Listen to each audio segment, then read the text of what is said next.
Welcome to Region Talk. I'm your host, Richard Bernal. I'm the Pro Vice Chancellor for Global Affairs at the University of the West Indies.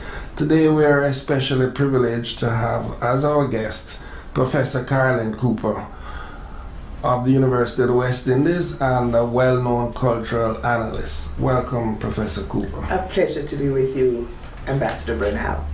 You have for many years been researching contemporary music, particularly in Jamaica, reggae, and more recently dancehall. Why did you choose this field? What is the importance of this work? I would say the field chose me. I was doing work on popular culture, Louise Bennett, Sister in Theatre Collective. You know, I was interested in the kinds of material that people ordinarily dismiss as non-academic. When I came home to teach at the University of the West Indies in 1980, I decided my work was going to be on Black people's literature. And then I realized that even in looking at Black people's literature in the Caribbean, most of the critics were looking at the scribal tradition. And I decided as a renegade that I was going to look at the oral tradition. So that's how I got into popular culture, the lyrics of the DJs and the reggae artists and so on. And that is how I ended up looking at popular culture, particularly the lyrics of our DJs and our reggae artists, because I consider them, these products, to be literature.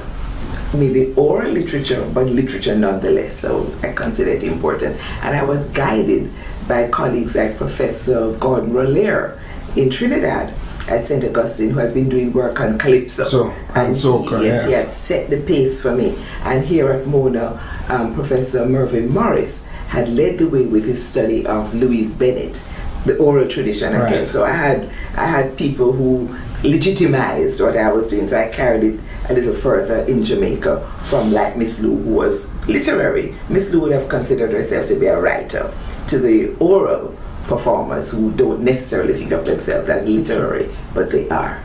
I'm sure as we discuss on this program, there is going to be increase in interest in these topics. Tell us about your books so that those who want to pursue beyond what we have a chance to say in this